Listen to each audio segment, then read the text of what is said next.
आप सभी का हमारे YouTube चैनल 22 जियो स्टडी में हार्दिक स्वागत है। आज हम लोग देखेंगे IUCN तथा रेड लिस्ट या फिर रेड डाटा बुक। तो दोस्तों, रेड लिस्ट या फिर रेड डाटा बुक को समझने से पहले IUCN को समझना जरूरी है, क्योंकि जो रेड डाटा लिस्ट है या फिर जो रेड डाटा बुक है उसे जो संस्था जारी करती है उसका नाम IUCN ही है। तो सबसे पहले ये जान लेते हैं कि IUCN है क्या।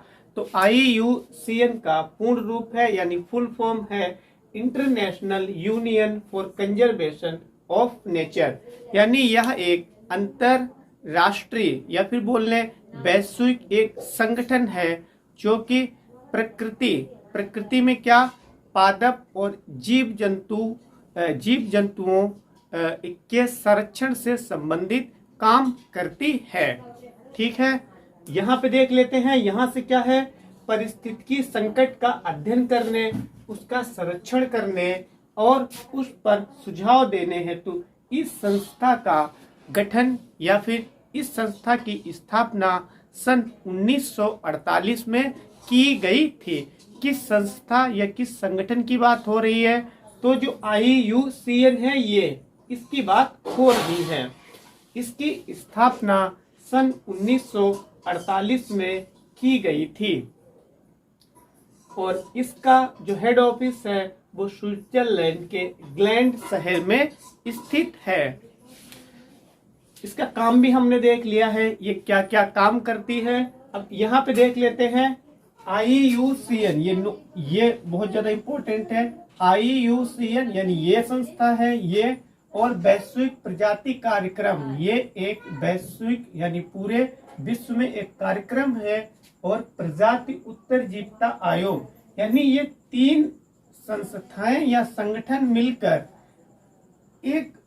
आदि मिलकर यानी ये तीनों मिलकर सन 1964 से लाल सूची, जिसे हम रेड लिस्ट या फिर रेड डाटा बुक कहते हैं, को जारी करते आ रहे हैं।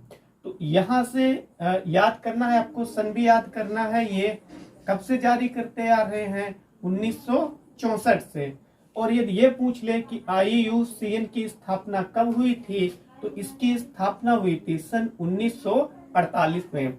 लेकिन यहाँ पे आप कंफ्यूज हो सकते हैं क्योंकि इसकी स्थापना बहुत पहले हो गई और इसके साथ में जो दो संगठन या फिर संस्थाएं हैं, एक तो वैश्विक प्रजाति कार्यक्रम, दूसरा प्रजाति उत्तरजीविता आयोग, तीनों मिलकर इन्होंने सन 1964 से लाल सूची यानी रेड लिस्ट को जारी करना प्रारंभ किया था।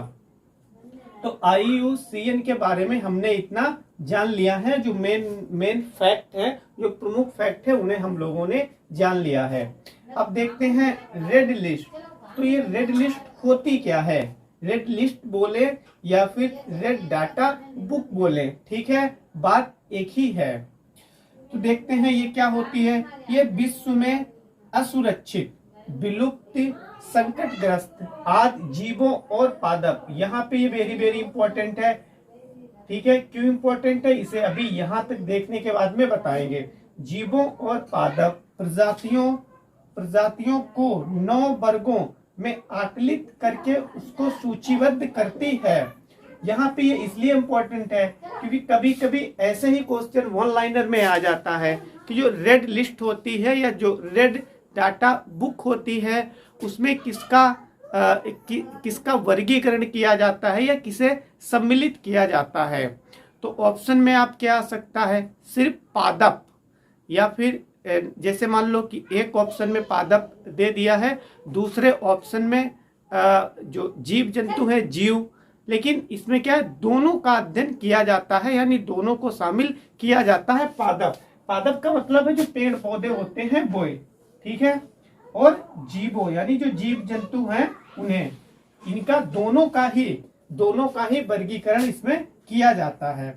अब ये देख लेते हैं, ये जो हमने यहाँ से यहाँ तक पढ़ा है, इसका यदि हम संक्षेप में शॉर्ट में बोले तो जो विश्व में पादप और जो जीव हैं उनका वर्गीकरण यानी उनका आकलन किया जाता है कि एक समय में यानी एक समय में उनकी स्थिति क्या है, उनकी स्थिति बताई जाती है कि ये संकटग्रस्त हैं या फिर अति संकटग्रस्त हैं या संवेदनशील हैं। इसी तरीके से ये जो रेड डाटा बुक है या जो रेड लिस्ट है, इसके अंतर्गत कितने कितने वर्ग शामिल किए जाते हैं? 9 वर्ग शामिल किए जाते हैं। अब हम लोग ये देख लेते हैं कि वे 9 वर्ग कौन कौन से हैं।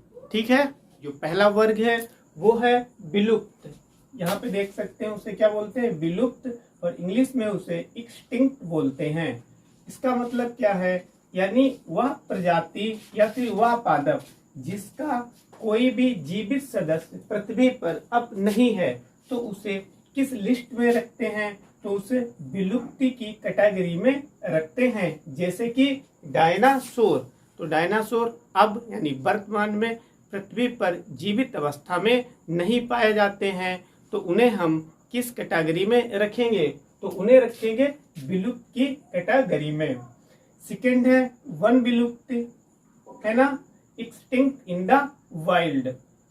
तो इसका मतलब क्या है? इसका मतलब ये है कि ऐसी प्रजाति यानी ऐसी जीव की प्रजाति जो वन में नहीं पाई जाती है, यानी जो जंगल में नहीं पाई जाती है। और उसके अलावा अब आप ये कह सकते हैं कि जंगल में नहीं कोई प्रजाति पाई जाती है, तो फिर कहाँ पाई जाती है? तो दोस्तों, जैसे कि चिड़ियाघर है, हो सकता है कि उसका उस प्रजाति का कोई सदस्य चिड़ियाघर में हो सकता है या फिर कहीं अन्य जगह हो सकता है, लेकिन वे जंगल में नहीं पाए जाते हैं। तो उसे हम किसमें रखते हैं? उसे रखेंगे वन विलुप्त में। तीसरा है गंभीर संकटग्रस्त। तीसरी कौन सी कैटेगरी है? तीसरी है गंभीर संकटग्रस्त, क्रिटिकली इंडेंजर्ड। तो इसे समझना जरूरी है। ठीक है, इसे समझना बहुत ही जरूरी है, क्योंकि जो ज्यादातर क्वेश्चंस बनते हैं वो यहाँ से बनते हैं। यहाँ से मतलब 3 ये है ना, यहाँ से बहुत ज्यादा क्वेश्चन बन जाते हैं। सॉरी, इसे समझते हैं गंभीर संकटग्रस्त। ये क्या होता है? ऐसी प्रजाति जो 10 वर्षों में 90% तक कम हो गई हो, यानी ऐसी जीव की प्रजाति या ऐसी पादप की प्रजाति जिसकी जनसंख्या में 10 वर्षों में 90% की गिरावट आ गई हो। ठीक है, एक तो शर्त यहाँ तक है जो अभी हम लोगों ने देख ली है, या तो ये वाली शर्त पूरी कर रही हो वो प्रजाति, या फिर ये वाली कुल उस प्रजाति की जो जीवित जनसंख्या बची हो वो 250 से कम ही होनी चाहिए, तभी वो गंभीर संकटग्रस्त कहलाएगी। और प्लस या तो ये वाली शर्त पूरी होनी चाहिए या फिर ये वाली शर्त पूरी होनी चाहिए, और इनके साथ में ये वाली भी शर्त पूरी होनी ही चाहिए। 3 वर्षों में 25% तक जनसंख्या में कमी की संभावना व्यक्त की गई हो। मतलब एक शर्त तो यहाँ से, चाहे 10 वर्षों में 90% जनसंख्या में उसकी कमी आई हो, या फिर कुल मिला के उस प्रजाति की जनसंख्या 250 से कम बची हो, और 3 वर्षों में 25% उस प्रजाति की जनसंख्या में कमी होने की संभावना हो, तो ऐसी प्रजाति को हम गंभीर संकटग्रस्त की श्रेणी में रखते हैं। यहाँ से यदि आप इसे समझ जाओगे तो आपको रखना नहीं पड़ेगा। क्यों? क्योंकि कभी कभी ऐसे क्वेश्चंस आ जाते हैं कि जैसे जो टाइगर है उसे किस लिस्ट में रखा गया है, तो उसे याद करने की जरूरत है नहीं। जैसे कि पूछा जा सकता है टाइगर हाथी किस श्रेणी में रखा गया है, तो आप खुद देखिए यहाँ पे 250 कुल मिला के जनसंख्या, 2.5 के हाथियों की जनसंख्या, ये भारत के संदर्भ में पूछ रहा है, तो क्या भारत में 250 ही हाथी बचे हुए हैं? ऐसा तो नहीं है। ठीक है, तो यहाँ पे मतलब यहाँ से यदि आप समझ जाएंगे तो आप रखने से बच जाएंगे। ठीक है, फिर देखते हैं नंबर 4 की कैटेगरी कौन सी है, मतलब नंबर 4 की श्रेणी कौन सी है। नंबर 4 की है संकटग्रस्त। इसे क्या बोलते हैं? एंडेंजर्ड।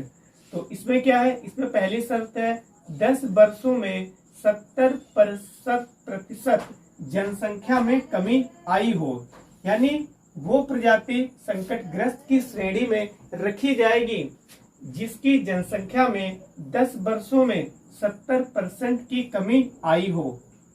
तो एक शर्त ये हो गई है यहां से यहां तक, या 20 वर्षों में 20% तक जनसंख्या में कमी की संभावना हो। यानी ये तो जो समय बीत गया है उसके लिए है, और एक संभावना यानी आने वाले समय में भी कुछ ऐसी संभावना व्यक्त की गई हो कि 20 वर्षों में उस संबंधित प्रजाति की जनसंख्या में 20% की कमी आ सकती है। ठीक है, तो दूसरी शर्त ये हो गई, यानी इनमें से कोई एक शर्त होनी चाहिए, और जो ये शर्त है ये दोनों के साथ में लागू होगी, या तो भाई ये लागू होगी तब भी ये लागू होगी, यानी इन दोनों को मिला के कोई भी प्रजाति है वो पूरी कर रही है तो उसे हम किस में रखेंगे, उसे संकटग्रस्त में रखेंगे। ये क्या है, उसकी जनसंख्या यानी उस प्रजाति की जनसंख्या कितने 2500 से यानी 2500 से कम ही बची हो, तभी उस प्रजाति को हम संकटग्रस्त प्रजाति के श्रेणी में रखेंगे। ये भी समझ में आ गया है।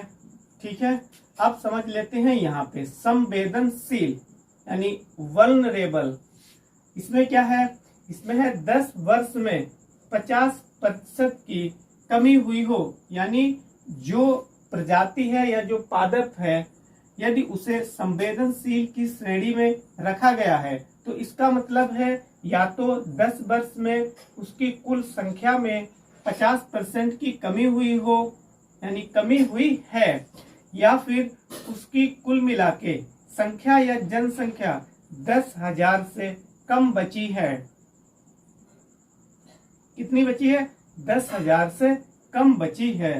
तो इस प्रकार की प्रजातियों को हम संवेदनशील श्रेणी के अंतर्गत रखते हैं।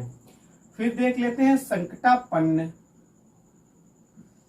क्या बोलते हैं इसे, नियर थ्रीटेंड बोलते हैं। इसका मतलब क्या है, यदि हम इसे देख लें, नियर थ्रीटेंड है ना, मतलब नियर भविष्य में संकटग्रस्त हो जाने की संभावना, यानी कोई ऐसी प्रजाति है जिसकी जनसंख्या या जिसके स्टेटस को लेके वर्तमान में ऐसा कोई भी अनुमान नहीं है कि वो संकटग्रस्त हो सकती है, लेकिन आने वाले समय में यदि उसके साथ में यानी उसके बारे में कुछ ऐसा अनुमान लगाया जा रहा है कि आने वाले समय में ये जनसंख्या संकटग्रस्त हो सकती है, तो ऐसी प्रजाति को हम किस श्रेणी में रखेंगे, तो संकटापन्न श्रेणी में रखेंगे। फिर नेक्स्ट है संकट मुक्त।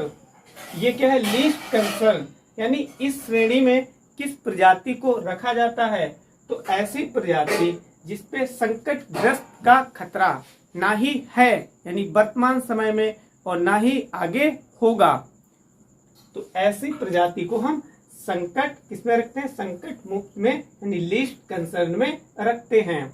फिर है 8वें नंबर की है, यानी 8वें नंबर का वर्गीकरण है, श्रेणी है कौन सी, आंकड़ों का अभाव। इसमें क्या होता है, आंकड़ों की कमी से संकट का अनुमान नहीं लगाया जाता है, यानी जो पृथ्वी है उस पे बहुत सारे जीव जंतु हैं, बहुत सारी उसमें पादप की प्रजातियां हैं, तो अब सभी का तो अनुमान नहीं लगाया जा सकता है, और ना ही सभी प्रजातियों जो जीव हैं उनकी प्रजातियों का अनुमान लगाया जा सकता है, और ना ही उनसे संबंधित आंकड़े जुटाए जा सकते हैं। तो ये भी हमने समझ लिया है। फिर यहाँ पे क्या है, यहाँ पे अनाकलित। इसका मतलब क्या है, यानी कुछ ऐसी प्रजातियां होती हैं जिन्हें IUCN यानी जो इससे रेड लिस्ट से संबंधित जो संस्था है वो उस प्रजाति को सम्मिलित ही नहीं करती है, यानी उससे संबंधित वो आकलन ही नहीं करती है, उसे छोड़ देती है। तो ये दोस्तों समझ में आपको आया होगा।